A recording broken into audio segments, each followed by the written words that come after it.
That night, if you were standing on Tulagi and looking southwest, you wouldn't see anything beautiful about the ocean. You'd see ink-dark water, dense, absolute black, where any moonlight, if it existed at all, was swallowed by cloud cover and the lingering smoke of war. There was no calm here. Just salt wind, engine fumes, the faint, burnt sting of old cordite hanging over the surface, and a strangely chilling feeling, like this stretch of sea had witnessed so much death, it no longer reacted to it. People called the channel by a name that sounded like a warning.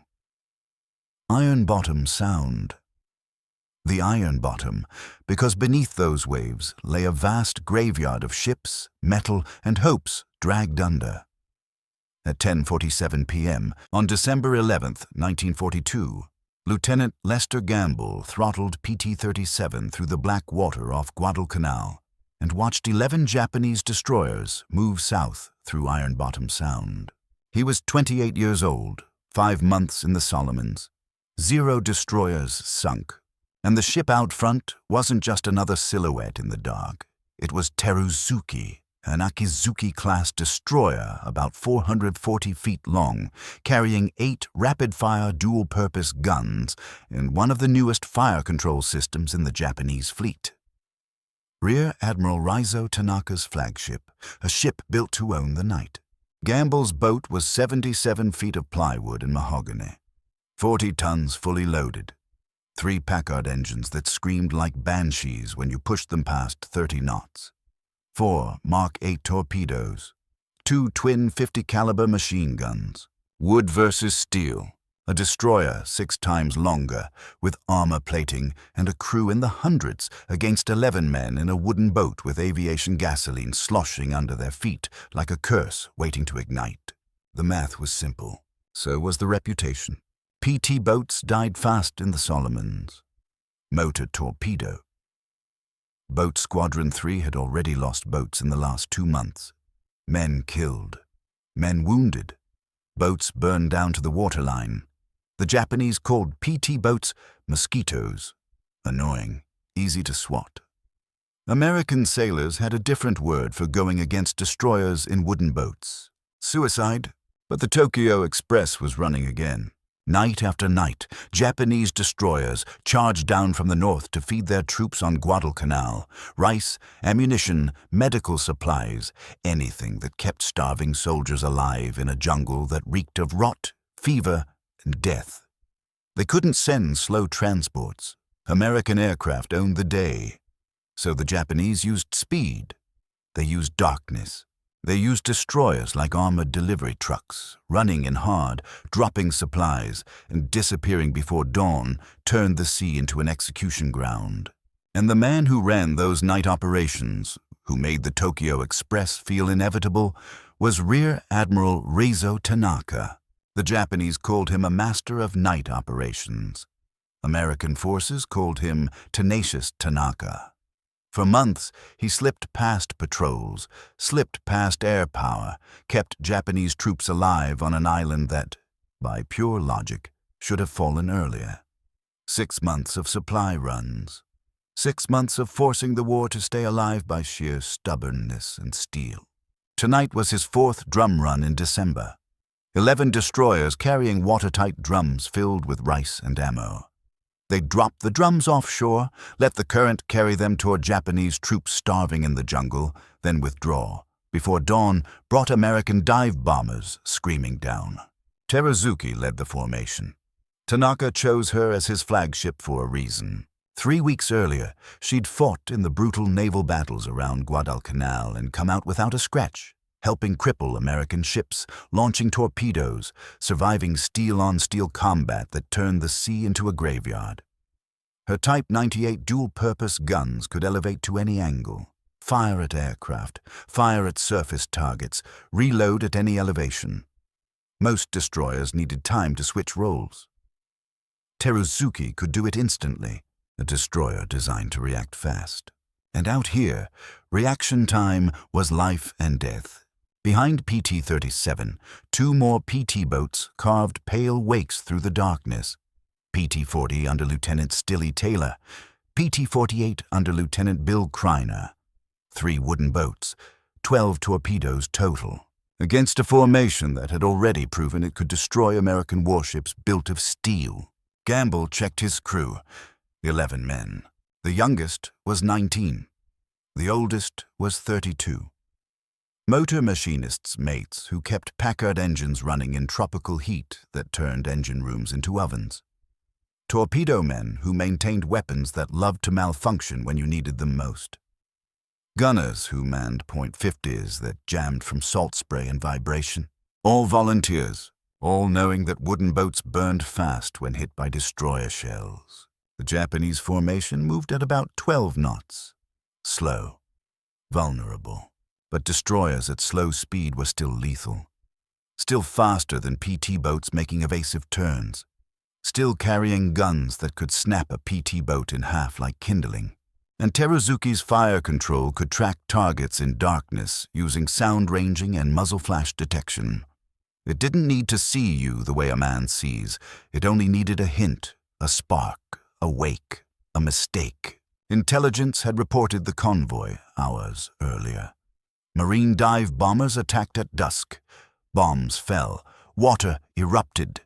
Not one hit.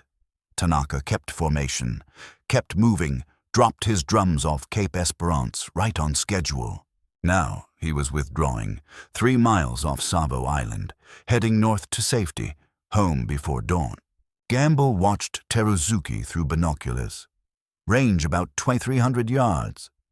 The destroyer's profile was darker than the night behind it, a black knife cutting through black water. He throttled back to idle. PT-40 and PT-48 did the same. 3 boats drifting in darkness. This was the part that separated PT crews who came home from PT crews who turned into smoke. Because PT boats didn't have armor, they didn't have heavy guns, they didn't have the luxury of trading shots. Their survival depended on one thing, not being seen first. Tanaka's lookouts scanned for the phosphorescent wakes that betrayed PT boats at high speed. Find the wake, snap on a searchlight, and the fight was over. A destroyer's guns would do the rest. They found nothing. They saw nothing. Gamble's hand moved to the throttle. 4 Mark 8 torpedoes loaded. Each weighed nearly 3,000 pounds. Each carried a warhead big enough, if it detonated right, to break a destroyer's keel. Enough to turn steel into shredded, twisted ruin, if they ran straight, if the firing mechanism worked. Because the Mark 8 had a brutal reputation. In combat, these torpedoes failed at rates that made crews feel like they were gambling with loaded dice. Failure didn't always look dramatic. Sometimes it looked like nothing. A torpedo slid into the water, ran too deep, passed under the target, and the crew watched the destroyer keep moving, untouched, while the destroyer's searchlights turned toward them. That nothing could get you killed. Teruzuki was around 1,500 yards away now. Gamble needed to close to under 1,000 yards for a reliable shot. Under 1,000 yards, within range of every gun on that destroyer. One searchlight would turn PT-37 into a burning coffin in seconds. Gamble pushed the throttles forward, carefully, not full speed, just enough. The Packards rumbled to life. PT-37 moved toward the Japanese formation at about 18 knots. Behind him, PT-40 and PT-48 matched speed. 3 boats in line, torpedoes armed, closing on steel. The water was calm. No moon. Cloud cover blocked the stars. Perfect conditions for a torpedo attack. Terrible conditions for seeing what you were shooting at. PT boats didn't have radar that could paint a clean picture. No sonar to map the enemy. No fire control computers. Just men with binoculars, a stopwatch, and the kind of experience you only get by living through nights that should have killed you. Range closed. 200 yards. 100. The destroyer's silhouette grew larger. Gamble could make out details now. Forward turrets, bridge structure, mast. Enough to remind himself that this wasn't a rumor or shadow. This was a warship that could erase him. Teruzuki was 3rd in the Japanese column. Arashi led. Naganami was 2nd. Behind Teruzuki came 8 more destroyers, some still carrying empty supply drums, some escorting, all moving north. The formation was strung out, hundreds of yards between ships. Standard withdrawal pattern. Makes sense for avoiding submarines.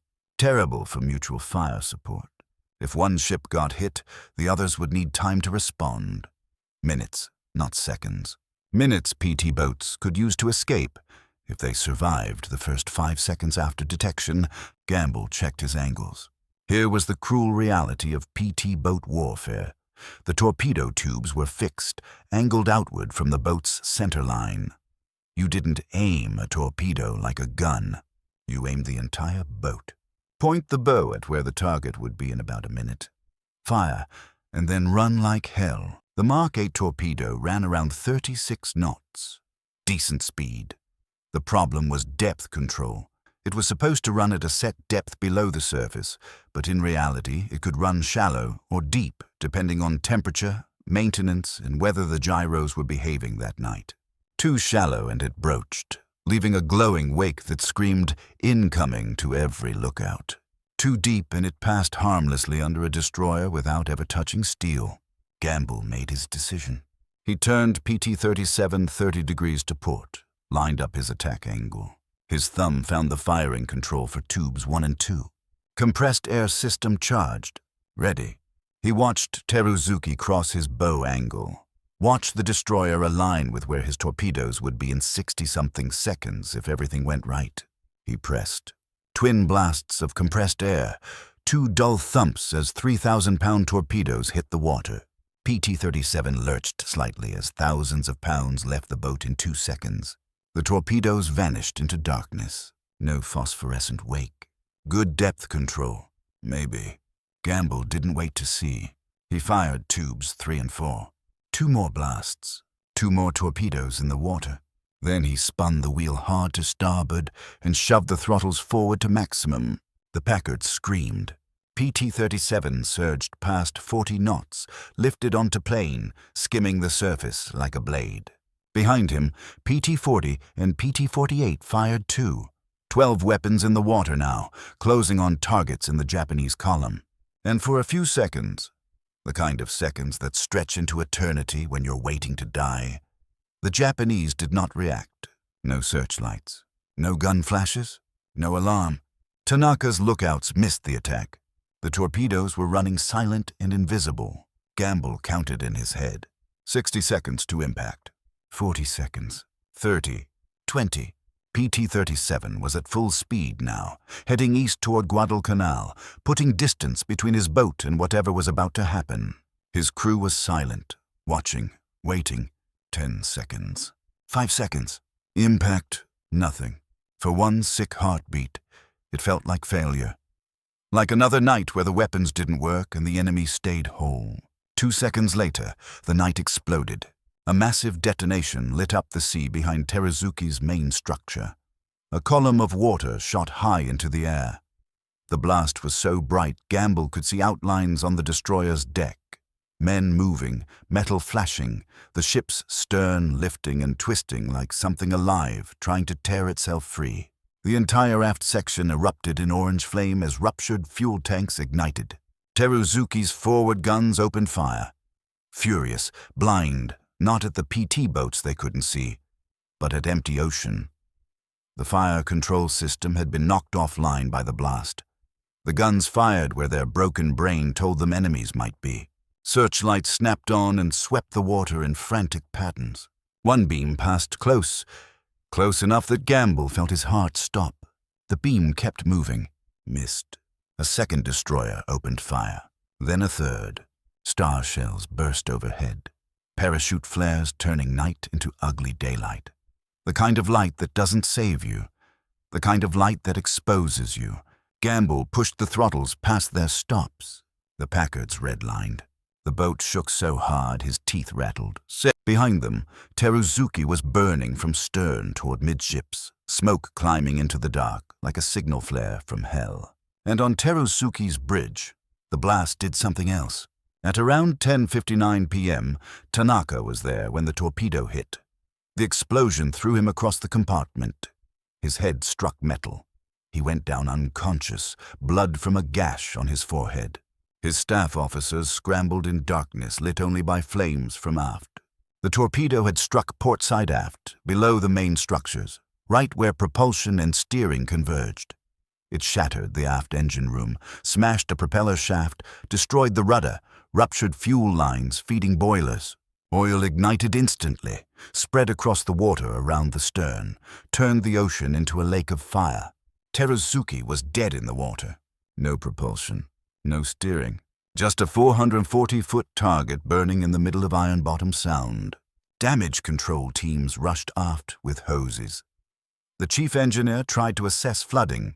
Men fought heat and smoke. Men tried to keep magazines from cooking off. But war doesn't care that you're disciplined. Fire doesn't care that you're trained. When a ship is wounded in the worst place, it becomes a countdown. On deck, sailors dragged Tanaka toward starboard. The destroyer, Naganami, maneuvered alongside, close enough to transfer personnel in darkness.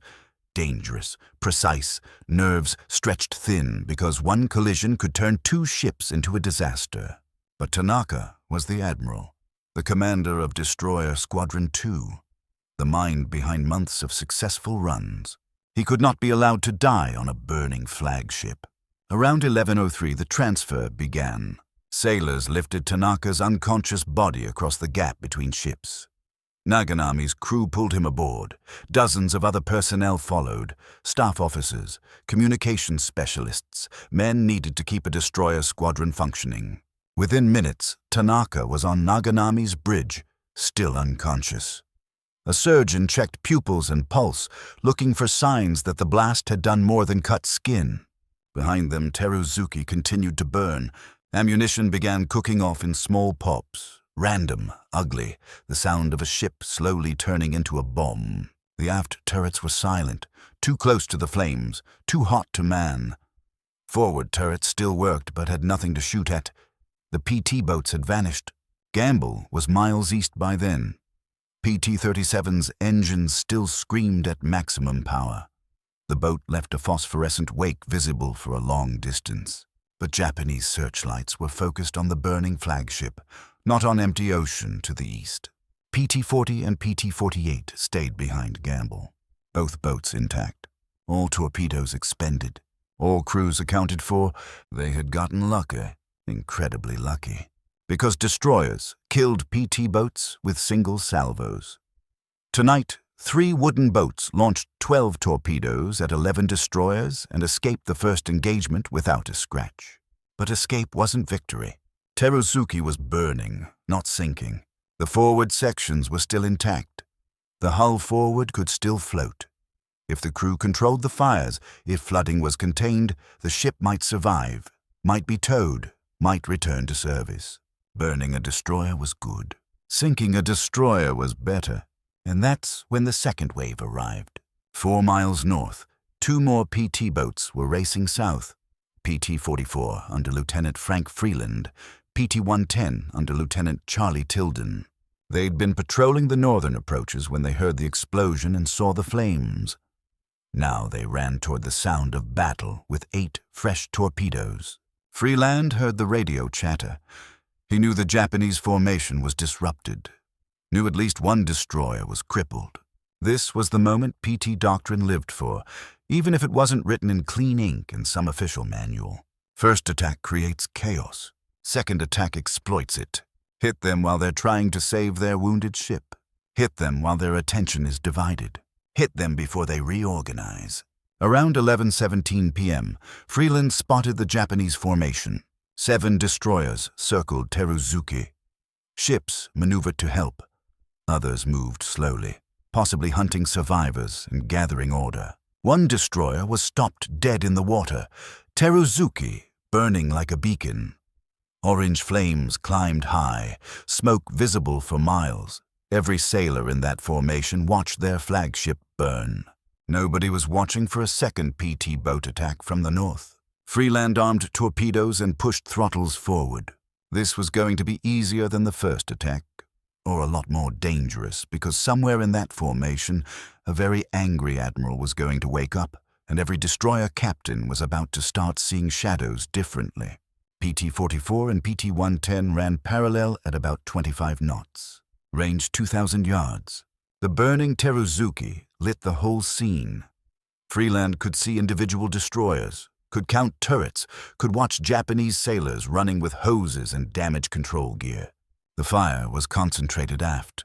The forward sections were still dark, undamaged. If the Japanese could control the fire in the next half hour, they might save the ship. Freeland intended to make sure they didn't get that half hour. He selected his target, not Teruzuki. The crippled Flagship was already dying. He aimed at Naganami, the destroyer that had taken Tanaka aboard, the new flagship carrying command and control. Sink that and the Japanese command structure is disrupted. Force another transfer, create confusion, buy time, turn rescue into panic. At around 400 yards, Freeland fired 2 torpedoes. PT-110 fired 2 more at another destroyer, 4 weapons in the water. Then both PT boats turned hard and accelerated, 40 knots, racing back toward darkness. This time, Japanese lookouts spotted phosphorescent tracks. Searchlights snapped on, found PT-44, held it. And when a searchlight locks onto a PT boat, the feeling is simple. You are already dead. You just don't know how many seconds you get before the shells arrive. Naganami's forward guns opened fire, 5-inch shells. High explosive. The first salvo landed short. Geysers erupted around PT-44. Freeland zigzagged at max throttle. The boat jumped from wave to wave, shaking so hard it felt like it might tear itself apart. A second salvo landed closer, close enough that fragments rattled against wood, close enough that men heard shells whistle overhead. The torpedoes missed, all 4. Some ran deep and slid under hulls without detonating. One veered. One broached, left a glowing wake, and a Japanese destroyer turned to comb the track. Freeland and Tilden kept running north. Shells fell around them for more minutes. Then range opened. Japanese guns fell silent. PT-44 and PT-110 disappeared into darkness with empty tubes and crew still breathing. The second attack had failed. But it had accomplished something anyway. It forced Japanese destroyers to stop rescue operations, forced them to defend themselves, gave Teruzuki's fire more time to spread. And in war, 10 extra minutes can be the difference between a ship saved and a ship lost. Around 11:42 p.m., Commander Orita stood on Teruzuki's bridge. He was the ship's captain. Tanaka was unconscious on another destroyer. The decision was his now. Stay and fight the fire, or abandon ship before it was too late. Damage reports were bad. Aft engine room flooded, propeller shaft damaged, rudder destroyed, water coming in faster than pumps could handle, fire spreading toward magazines and stored explosives. And there was the nightmare. Depth charges, dozens of charges packed with hundreds of pounds of explosive each, weapons meant for submarines. If fire reached them, the ship wouldn't just burn. It would come apart. Orita made his decision. Open the scuttling valves. Controlled flooding. Sink the ship on his terms instead of waiting for the depth charges to turn it into shrapnel. Sailors began abandoning ship. Some transferred to other destroyers. Others launched boats toward Guadalcanal. Some headed for the shore. Better to be captured than burned alive on a destroyer turning into a floating bomb. Men climbed down ropes, jumped into black water, swam away from their own ship because staying aboard meant dying with it. That's what war does. It forces choices that would be unthinkable in any sane world. By midnight, Teruzuki was largely deserted. Fires burned unchecked. No crew to fight them. No pumps running at full capacity.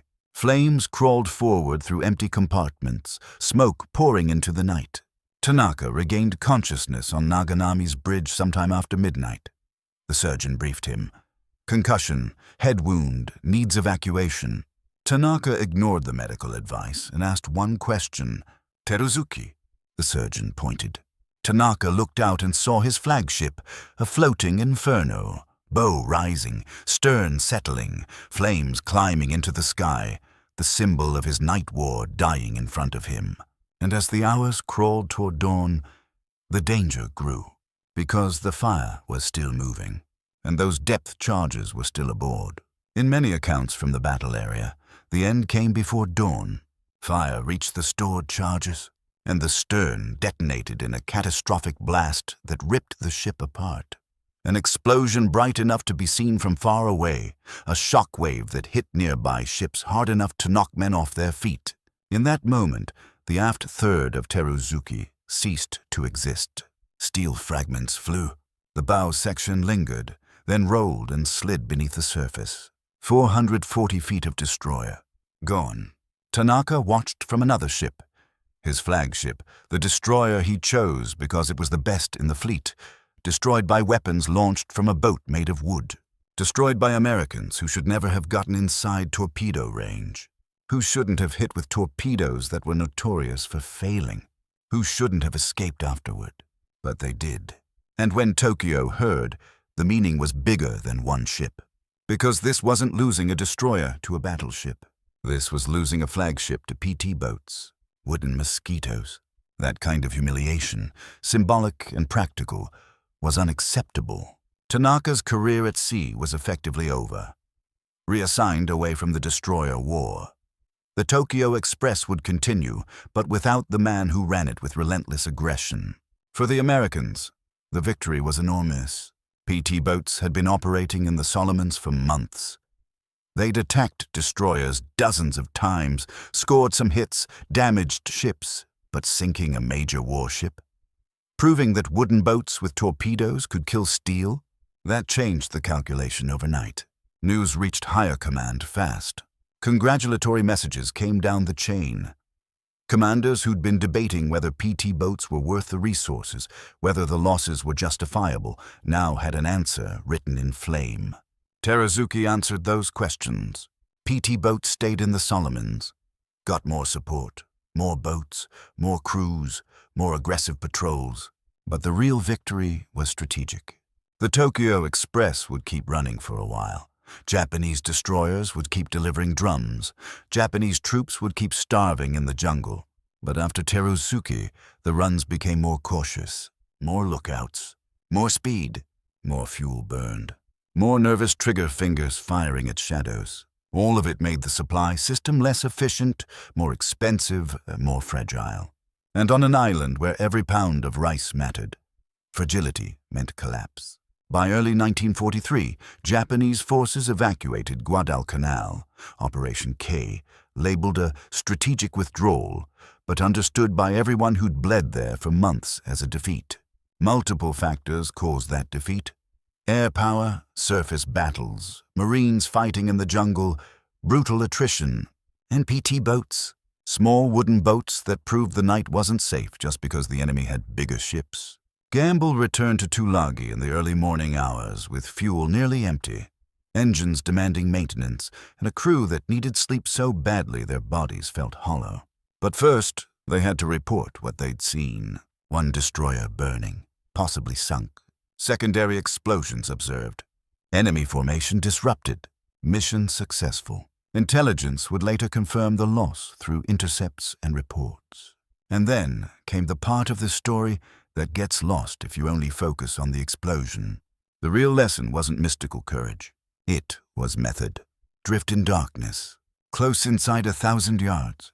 Aim the entire boat because the tubes are fixed. Fire multiple weapons because failures are common. Don't wait to confirm. Turn hard. Run fast.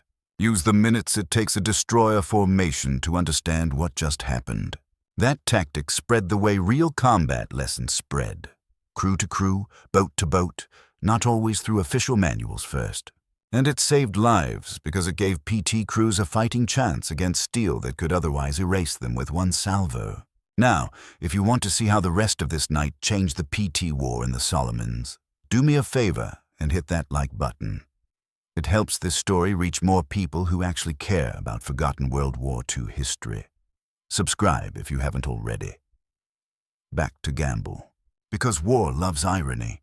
PT-37, the little wooden boat that helped bring down a flagship, didn't become immortal. On February 1st, 1943, Less than 2 months later, PT-37 was on patrol north of Guadalcanal, in the same waters where Gamble made history. Different mission, same enemy. A Japanese destroyer spotted PT-37 at dawn, exactly the moment PT boats feared most, because daylight stripped away their only armor. At range, the destroyer opened fire. A 5-inch shell doesn't care about plywood.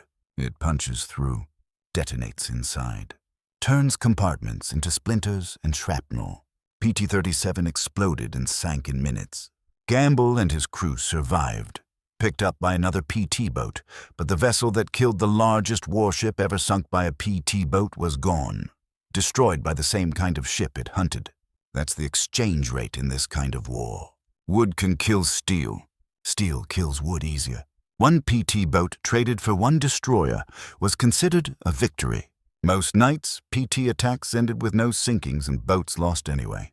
Gamble's December 11th attack was exceptional because the hit landed and the first wave lived. That almost never happened. And Tanaka, he survived. But symbolically, the night war moved on without him. He served elsewhere, wrote about frustration, watched younger officers lead operations he should have commanded. In a war as ruthless as the Pacific, careers ended not only because of mistakes, but because of what those mistakes represented. A flagship lost to PT boats represented vulnerability, represented a crack in the Japanese night dominance, and cracks spread. Tanaka's replacement and other commanders continued the Tokyo Express, but the tempo shifted. Runs grew more conservative. Ships stayed farther offshore. Drums dropped quicker. Less time in danger, but also less supplies delivered. Japanese troops on Guadalcanal didn't just fight Americans and disease. They fought hunger, they fought exhaustion, they fought the slow realization that the empire could not feed them anymore. Now zoom out for a second and look at what this one night did for American doctrine. It proved that small craft, fast, cheap, heavily armed, could threaten big ships if they accepted risk and used geometry and timing. It showed that a ship designed to withstand deep submarine torpedoes could still be crippled by a shallow-running hit at close range in the wrong spot. It proved that in night warfare, seeing first is sometimes more important than being stronger. And it proved something psychological that commanders never like to admit out loud. Fear is a weapon. After Teruzuki, Japanese destroyer captains feared shadows more. They fired at suspicious shapes. They threw star shells more often. They burned fuel. They tensed up. And that tension, multiplied across a fleet, changes behavior. Years later, long after the war, Teruzuki lay deep under Ironbottom Sound, broken and silent. For decades, the story was kept alive in reports, in awards, in unit histories, in the memories of crews who'd stared into a searchlight beam and lived. Then, modern explorers found the wreck again, deep under the surface, steel preserved in rust, a ship frozen in its final shape on the seafloor. And that's when the story stops being a legend and becomes something more unsettling. Because a wreck doesn't care about propaganda. It doesn't care about heroic narration. It just sits there and tells you, silently, what happened to steel when a torpedo hit the wrong place in the dark. The men who fought that night on both sides aren't silhouettes in a YouTube story. They were human beings trapped inside machines, making split-second decisions while fire spread, while water rose, while the night offered no mercy. For the Americans, it's a story of audacity and execution, of a small crew in a wooden boat doing something that should have gotten them killed and surviving long enough to change the way the war at night was fought. For the Japanese, it's a story of a fleet learning, too late, that even the best ship in the formation can die if the enemy gets close enough. And for Guadalcanal, it's one more night in a campaign that turned the sea into a junkyard of steel and bones. Now, if you made it this far, I want you to do 2 things. First, hit like. It tells the algorithm this kind of World War II history matters. Second, subscribe and turn on notifications because we're rescuing forgotten war stories from the archives every single week. And drop a comment right now. Where are you watching from? United States, UK, Canada, Australia? Somewhere else? Our community is worldwide, and I read the comments. You're not just watching a story. You're helping keep these men from disappearing into silence.